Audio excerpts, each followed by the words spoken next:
আসসালামু আলাইকুম প্রিয় শিক্ষার্থী বন্ধুরা, কেমন আছো সবাই? আশা করি আল্লাহর রহমতে সবাই ভালো আছো এবং সুস্থ আছো। গত ক্লাসে আমরা আলোচনা করেছিলাম বাংলাদেশের স্বাধীনতা সংগ্রামের অভিনয় শিল্পীদের ও নৃত্যশিল্পীদের অবদান নিয়ে। কনসার্ট ফর বাংলাদেশ এই টপিকটি পর্যন্ত আমরা আলোচনা করেছিলাম।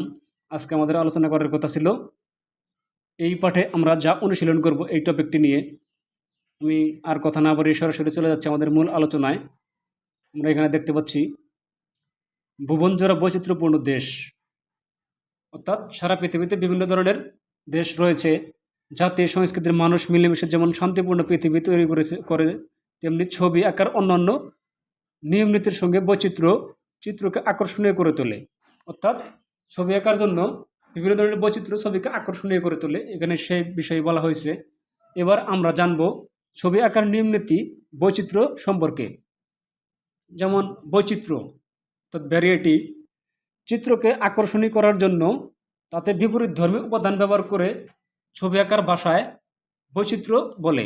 অর্থাৎ চিত্রকে আকর্ষণীয় করার জন্য বিপরীত ধর্মী উপাদানগুলো ব্যবহার করার মাধ্যমে ছবি আঁকার বিভিন্ন ধরনের বৈচিত্র্যকে ছবি আঁকার বৈচিত্র্য বলে। ছবির উপাদানগুলো হলো, অর্থাৎ ছবির উপাদানগুলো কি কি? যেমন রেখা, আকৃতি, গড়ন, রং, পরিসর, আলো ছায়া ও বুনট, এসব হচ্ছে ছবি আঁকার উপাদান। ছবি আঁকার নিয়ম নীতি অনুসরণ করে এক বা একাধিক উপাদানকে নানাভাবে ব্যবহারের মধ্য দিয়ে ছবিতে বৈচিত্র্য ফুটিয়ে তোলা হয়। অর্থাৎ একই উপাদান একইভাবে বারবার ব্যবহার না করে ভিন্ন ভিন্নভাবে ব্যবহার করে ছবিতে বৈচিত্র্য প্রকাশ করা হয়। ভিন্ন ভিন্ন উপকরণ ছবিতে প্রয়োগ করলে ছবির বৈচিত্র্য বৃদ্ধি পায়, এখানে সে বিষয়ে বোঝানো হয়েছে। এরপর আমরা দেখতে পাচ্ছি বৈচিত্র্য প্রাকৃতিক আকৃতি, অর্থাৎ প্রাকৃতিক বলতে যা মানুষের সৃষ্ট নয় সেটাকেই প্রাকৃতিক বলে। যেমন এখানে রয়েছে যেমন ফুল, পাতা, এসব হচ্ছে প্রাকৃতিক জিনিস। এগুলো তোমরা আকৃতিতে আঁকতে পারো, ছবি আঁকা, পাতা আঁকা, ফুল আঁকা, এসব বিষয় হচ্ছে প্রাকৃতিক আকৃতির বৈচিত্র্য। এরপর আমরা দেখতে পাচ্ছি বৈচিত্র্য জ্যামিতিক আকৃতি, এটি মনুষ্য তৈরি, এটি প্রাকৃতিক নয়। যেমন চতুর্ভুজ, বৃত্ত, এখানে বিভিন্ন জ্যামিতিক আকৃতির ছবি দেওয়া আছে, এগুলি হচ্ছে জ্যামিতিক আকৃতির বৈচিত্র্য। তোমরা নিজেরা এগুলা আঁকার চেষ্টা করবে। এরপরে রয়েছে এখানে আরও কিছু জ্যামিতিক চিত্র রয়েছে, এখানে শুধু সাইজের ভিন্নতা রয়েছে। এরপরে বৈচিত্র্যপূর্ণ শিল্পকলার জগতে ছবি আঁকার নিয়ম নীতির মতো অভিনয় ও নাচের ক্ষেত্রেও আছে নিয়ম নীতি। অর্থাৎ এখানে বলা হয়েছে যে শিল্প জগতে ছবি আঁকার মতো নাচের ক্ষেত্রেও বিভিন্ন ধরনের নিয়ম নীতি রয়েছে। তেমনি এক ধরনের নিয়ম নীতি হলো মস্তক সঞ্চালন। এবার আমরা অঙ্গগত অভিনয়ের মস্তক সঞ্চালন সম্পর্কে জানব। এখানে মস্তক সঞ্চালন বলতে কি বোঝায়? মস্তক সঞ্চালন বিভিন্ন অঙ্গভঙ্গি, দেহের নাড়াচাড়া, সেসব বিষয়কেই বলে মস্তক সঞ্চালন। মস্তক বলতে যেমন মাথার একটি অংশকে নাড়াচাড়া করাকে বোঝায়। যেমন মস্তক সঞ্চালন অঙ্গগত অভিনয়ের সময়ে মস্তকের সঞ্চালনের মধ্য দিয়ে অভিব্যক্তি প্রকাশ করাকে মস্তক সঞ্চালন বলে। কোনো গান বা অভিনয়ের অর্থ সঠিকভাবে প্রকাশ করার জন্য বিভিন্ন ধরনের অঙ্গভঙ্গি করা হয়ে থাকে, সেগুলোর মধ্যে মস্তক সঞ্চালন অত্যন্ত গুরুত্বপূর্ণ। অর্থাৎ যদি কখনো গান বা অভিনয় করো তাহলে অবশ্যই শরীরের বিভিন্ন অঙ্গ নাড়াচাড়া করে নিজের একটি অনুভূতি প্রকাশ করার চেষ্টা করা হয়ে থাকে, সেটাই হচ্ছে মস্তক সঞ্চালন। যেমন মস্তক সঞ্চালন বিভিন্ন ধরনের হয়ে থাকে, যেমন আকম্পিত, কম্পিত, সব হচ্ছে মস্তক সঞ্চালনের একটি ধরন। এখানে রয়েছে আকম্পিত। এখন আমাদের শুরুতে জানা উচিত আকম্পিত মস্তক সঞ্চালন আসলে কি। ধীর গতিতে মাথা উপর নিচ করাকে আকম্পিত মস্তক সঞ্চালন বলে। অর্থাৎ আস্তে আস্তে মাথা উপর নিচ করাকে আকম্পিত মস্তক সঞ্চালন বলে। সম্বোধন করা, কাছে ডাকা, উপদেশ দেওয়া, জিজ্ঞাসা করা, নির্দেশ দেওয়া, হ্যাঁ সূচক, ইঙ্গিত ইত্যাদি প্রকাশ অর্থে আকম্পিত মস্তক সঞ্চালন ব্যবহার করা হয়ে থাকে। উপর নিচ, নিচ উপর, এখানে ছবির মাধ্যমে দেখানো হয়েছে যে ধীর গতিতে উপর নিচ, অর্থাৎ মাথাটা আস্তে আস্তে উপরে এবং নিচে উপর নিচ করা হচ্ছে। এখানে সেই বিষয়ে বিষয়টি ফুটিয়ে তোলা হয়েছে। আশা করি তোমরা বুঝতে পেরেছ। এরপরে রয়েছে কম্পিত মস্তক সঞ্চালন। আমাদের শুরুতেই জানতে হবে যে কম্পিত মস্তক সঞ্চালন কি। আমরা একটু বোঝার চেষ্টা করি। কম্পিত মস্তক সঞ্চালন দ্রুত গতিতে ও বহুবার মাথা উপর নিচ করাকে কম্পিত মস্তক সঞ্চালন বলে। দ্রুত গতিতে অর্থাৎ একটু দ্রুত এবং অনেকবার মাথা উপর নিচ করাকে কম্পিত মস্তক সঞ্চালন বলে। যেমন রাগ, ক্রোধ, বিশেষভাবে বোঝা, তর্ক বিতর্ক ইত্যাদি বোঝাতে কম্পিত মস্তক সঞ্চালন ব্যবহার করা হয়। যেমন রাগের সময় একটু শরীরে হাত পা অঙ্গভঙ্গি একটু বেশি দ্রুত গতিতে চলে, এবং তর্ক করার সময় একটু দ্রুত গতিতে চলে, সেখানে এগুলো ব্যবহার হয়ে থাকে। যেমন নিচে ছবির মাধ্যমে দেখানো হয়েছে দ্রুত গতিতে উপর নিচ, অর্থাৎ মাথা একটু দ্রুত গতিতে উপরের দিকে এবং নিচের দিকে সঞ্চালন করাকে কম্পিত মস্তক সঞ্চালন বলে। দ্রুত মস্তক সঞ্চালন ধীরে ধীরে মস্তক ডানে বামে সঞ্চালন করাকে দ্রুত মস্তক সঞ্চালন বলে। অর্থাৎ ধীরে ধীরে মাথাকে ডানে এবং বামে সঞ্চালন করাকে দ্রুত মস্তক সঞ্চালন বলে। পাশের দিকে তাকাতে বিস্ময়, বিষাদ, স্থির, বিশ্বাস প্রকাশে দ্রুত ব্যবহার করা হয়ে থাকে। অর্থাৎ এগুলো ব্যবহার হয়ে থাকে কোথায়? দ্রুত সঞ্চালন ব্যবহার হয় কোথায়? পাশের দিকে তাকাতে, বিস্ময় বা বিষাদ বা স্থির বিশ্বাস প্রকাশে দ্রুত ব্যবহার করা হয়ে থাকে। এখানে এই ছবির মাধ্যমে বোঝানো হয়েছে ধীরে ধীরে মস্তকে ডানে বামে এবং বামে ডানে সঞ্চালন, অর্থাৎ মাথা ডান দিকে বাম দিকে আস্তে আস্তে নাড়াচাড়া করাকে মস্তক সঞ্চালন, আস্তে আস্তে নাড়াচাড়া করাকে দ্রুত মস্তক সঞ্চালন বলা হয়। এরপরে বিদ্যুৎ মস্তক সঞ্চালন, মস্তক দ্রুত সঞ্চালন করাকে বিদ্যুৎ মস্তক সঞ্চালন বলা হয়। সাধারণত শীত অনুভূত হওয়া, ভয় পাওয়া, রোগে ভোগা ইত্যাদি বোঝাতে বিদ্যুৎ মস্তক সঞ্চালন ব্যবহার করা হয়ে থাকে। এই পাঠে যেভাবে আমরা কাজের অভিজ্ঞতা পাবো, অর্থাৎ এই পাঠে আমরা কীভাবে কাজের অভিজ্ঞতা পাবো, এখানে সে বিষয়ে কিছু বিস্তারিত বিবরণ দেওয়া হয়েছে। যেমন ভাষা আন্দোলন থেকে মহান মুক্তিযুদ্ধ পর্যন্ত বাঙালির গৌরব কথাকে তুলে ধরা। এখানে আমরা আসলে মুক্তিযুদ্ধ এবং ভাষা আন্দোলন সম্পর্কে এই অধ্যায়ে আমরা অনেক কিছু জানতে পেরেছি। পাশাপাশি এসব সংগ্রামে প্রত্যক্ষ ও পরোক্ষভাবে অংশগ্রহণকারী সকল বীর এবং বিদেশি বন্ধুদেরকে সম্মান জানাতে আমরা একটা অনুষ্ঠানের আয়োজন করব। আমাদের এই আয়োজনের নাম হবে পূর্ব দিগন্তের সূর্য উঠেছে। আমরা শ্রেণীর সকল সহপাঠী সম্মান সংখ্যকভাবে মোট 7টি দল গঠন করব। 1952 সালের ভাষা আন্দোলনে, 1954 সালে যুক্ত ফ্রন্ট নির্বাচন, 1956 সালের শাসনতন্ত্র আন্দোলন, 1962 সালের শিক্ষা আন্দোলন, 1966 সালের 6 দফা আন্দোলন, 1969-এর গণ অভ্যুত্থান ও 1971 সালের মুক্তিযুদ্ধ, এই 7টি ঘটনাকে স্বাধীনতা আন্দোলনের পরিক্রমা হিসাবে বিবেচনা করে আমাদের প্রাণের স্মৃতিশক্তি নির্মিত হয়েছে। অর্থাৎ আমাদের স্মৃতিসৌধের যে 7টি ফলক রয়েছে, সেই 7টি ফলক কিন্তু 7টি বিষয় নির্দেশ করে। যেমন ভাষা আন্দোলন, যুক্ত মডেল নির্বাচন, শাসনতন্ত্র, শিক্ষা আন্দোলন, 6 দফা আন্দোলন, গণ অভ্যুত্থান, এই 7টি জিনিস 7টি ফলক নির্দেশ করে থাকে। দলগুলো, আমাদের যে 7টি দল গঠন করা হবে, সেই দলগুলো যথাক্রমে এই নামে চিহ্নিত হবে। প্রতিটি দল অনুষ্ঠানের দিন নিজেদের প্রদর্শনী ও পরিবেশনের মধ্য দিয়ে ভাষা আন্দোলন থেকে মহান মুক্তিযুদ্ধের যে কোনো ঘটনাকে তুলে ধরতে পারবে। অর্থাৎ যে অনুষ্ঠানটি হবে সেখানে সেই অনুষ্ঠানটিতে ভাষা আন্দোলন থেকে মহান মুক্তিযুদ্ধ পর্যন্ত যে ঘটনাগুলো রয়েছে, সেই সম্পূর্ণ ঘটনাগুলো যে কোনোটি তুলে ধরতে পারবে। উপযুক্ত ধাপগুলো অনুসারে দলের নামকরণ করা হলেও যে কোনো দল ভাষা আন্দোলন থেকে মহান মুক্তিযুদ্ধের যে কোনো ঘটনাকে নিয়ে নিজেদের মতো করে প্রদর্শনী ও পরিবেশনার থিম সাজাতে পারবে। এবার নিম্নোক্তভাবে আমরা নিজেদের দলের প্রদর্শনী ও পরিবেশনার পরিকল্পনা করব। দলের পরিবেশনা ও প্রদর্শনীর জন্য শিল্পকর্ম সৃষ্টির উদ্দেশ্য যেভাবে আমরা কাজটা করব। প্রথমে আমরা শ্রেণীর সকল সহপাঠী সমান সংখ্যায় ভাগ হয়ে 7টি দল গঠন করব। দলগুলোর নাম রাখবো যথাক্রমে 1952 সালের ভাষা আন্দোলন, 54 সালের যুক্ত ফ্রন্ট নির্বাচন, 56 সালের শাসনতন্ত্র আন্দোলন, 1962 সালের শিক্ষা আন্দোলন, 1966 সালের 6 দফা আন্দোলন, 1969 সালের গণ অভ্যুত্থান, 1971 সালের মুক্তিযুদ্ধ। আমরা এই 7টি দলে নাম রাখবো, এই 7টি ভাগে নাম রাখবো আমরা 7টি দলের। প্রথমে প্রতিটি দল নিজ দলের সদস্যদের সঙ্গে আলোচনা করে দলের প্রদর্শনী ও পরিবেশনার পরিকল্পনা ঠিক করে নেব। সে অনুযায়ী দলের মধ্যে 2 অংশ থাকবে। একটি অংশ প্রদর্শনী ও পরিবেশনায় অংশগ্রহণ করবে, অন্য অংশটি দলীয় প্রদর্শন ও পরিবেশনায় সব আয়োজন করব। এরপর প্রতিটি দল নিজেদের পরিকল্পনা সহ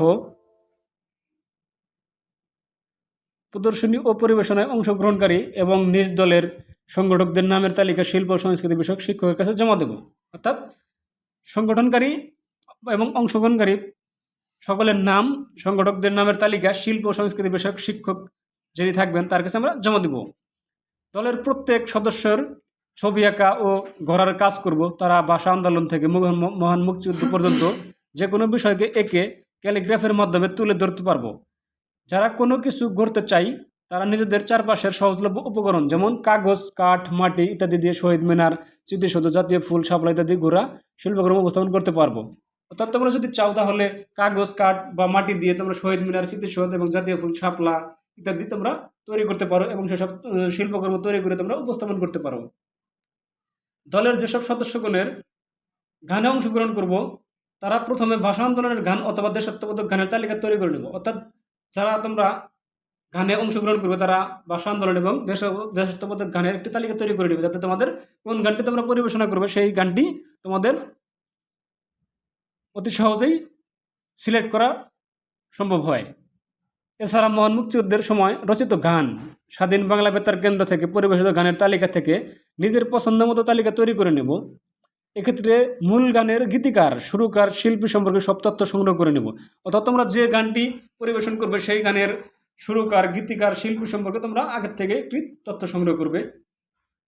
এবার এসব গানের মধ্য থেকে নিজের পছন্দের গান দলের সদস্যদের সঙ্গে আলোচনা করে পরিবেশনার ব্যবস্থা করব। পরিবেশনার আগে গান বিষয়ে সব তথ্য উপস্থাপন করব। অর্থাৎ পরিবেশনার আগে তোমাদের গান বিষয়ে সকল তথ্য উপস্থাপন করতে বলা হয়েছে, যাতে তোমাদের পরিবেশনা করতে অনেক সহজ হয়। দলের সদস্যদের মধ্য থেকে যারা নাচে অংশগ্রহণ করতে আগ্রহী তারা ভাষা আন্দোলন থেকে মহান মুক্তিযুদ্ধের সময় রচিত গানের সঙ্গে নাচের পরিকল্পনা করব।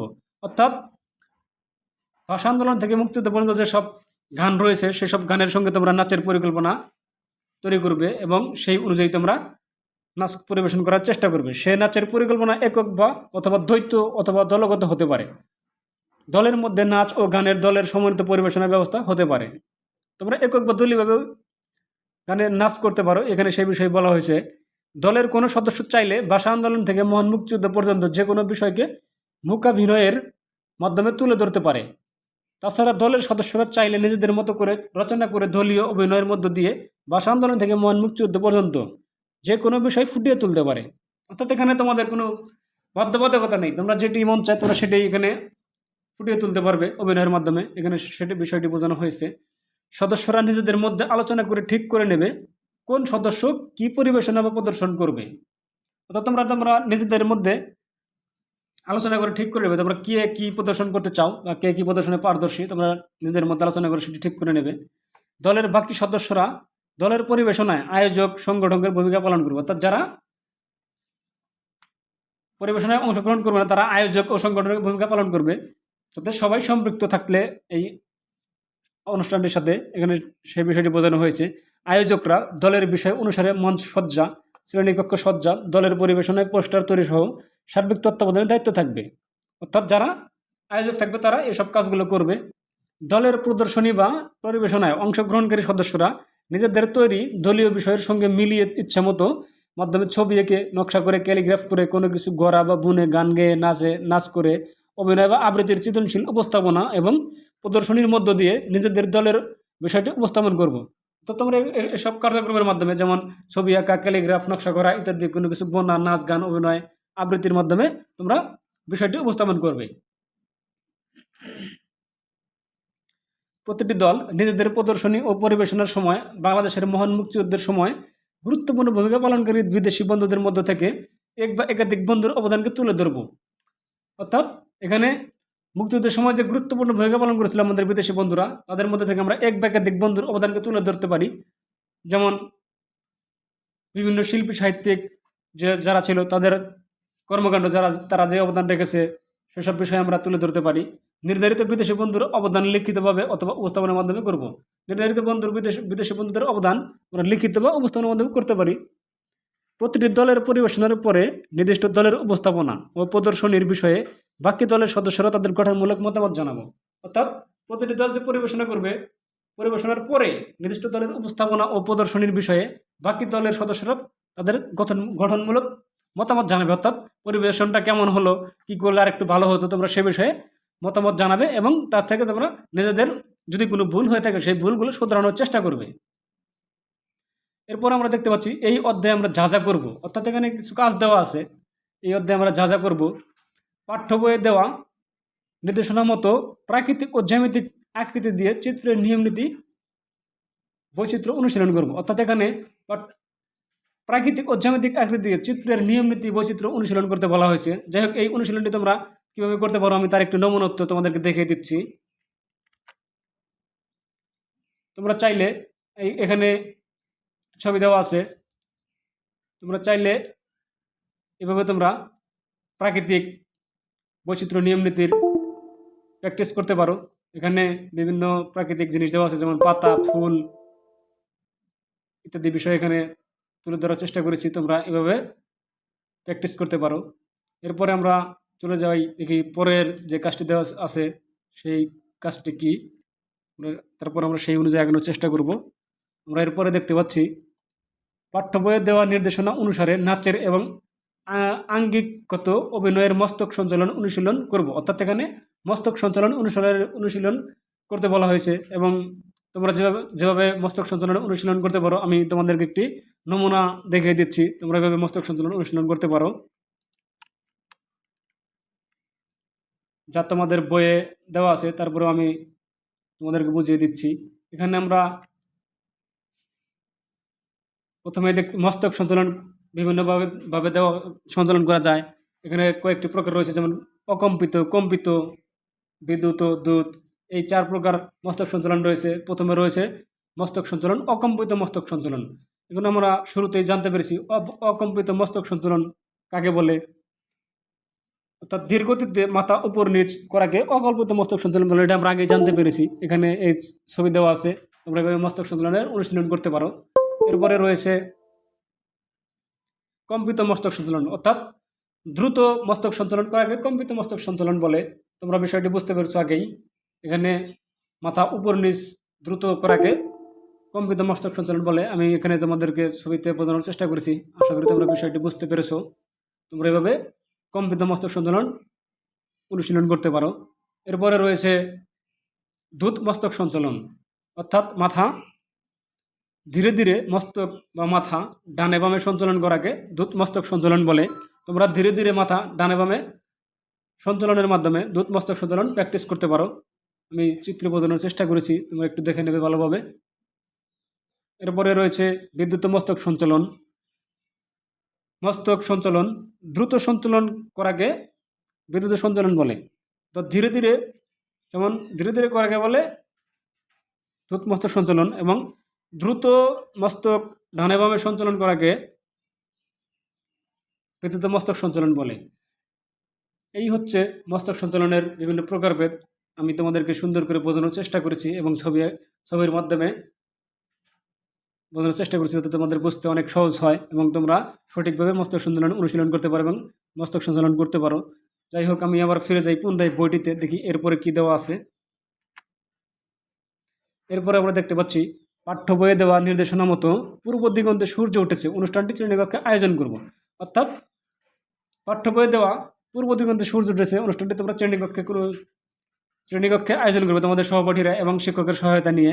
পূর্ব দিগন্তে সূর্য উঠেছে, তোমরা এরকম একটি অনুষ্ঠান আয়োজন করতে পারো। এটা তোমরা নিজেরা করে নেবে ক্লাস টিচারের সহযোগিতার মাধ্যমে। এরপরে রয়েছে মহান মুক্তিযুদ্ধ অবদান রাখা দেশে বিদেশি শিল্পীদের শিল্পকর্ম ও সৃষ্টিশীল জগৎ সম্পর্কে আরও জানবো। অর্থাৎ মহান মুক্তিযুদ্ধে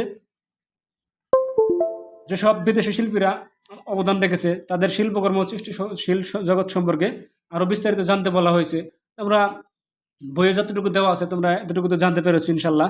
এরপরে তোমরা আরও বিস্তারিত কিছু জানার চেষ্টা করবে বিভিন্ন মাধ্যম থেকে। আমি তোমাদেরকে বিভিন্ন মাধ্যমে আসলে খুঁজে দিতে পারলাম না, তো দেইনি এখনও, কিন্তু তোমরা নিজেরা একটু চেষ্টা করে তোমরা অন্য মাধ্যম থেকে জানার চেষ্টা করবে। এরপরে আমরা দেখি পরবর্তীতে কী দেওয়া আছে। এরপরে আমরা দেখতে পাচ্ছি নতুন একটি অধ্যায়, তুমি কেমন করে গান করো হে গুণী। যাই হোক, আজকে আমরা নতুন অধ্যায়টি নিয়ে আলোচনা করব না, আমরা নতুন অধ্যায়টি নিয়ে ইনশাল্লাহ আগামী ক্লাসে আলোচনা করার চেষ্টা করব। আজকের আলোচনা এ পর্যন্তই। সবাই ভালো থাকবে, সুস্থ থাকবে এবং নতুন নতুন ভিডিও পেতে আমাদের চ্যানেলটি সাবস্ক্রাইব করে আমাদের সাথেই থাকবে।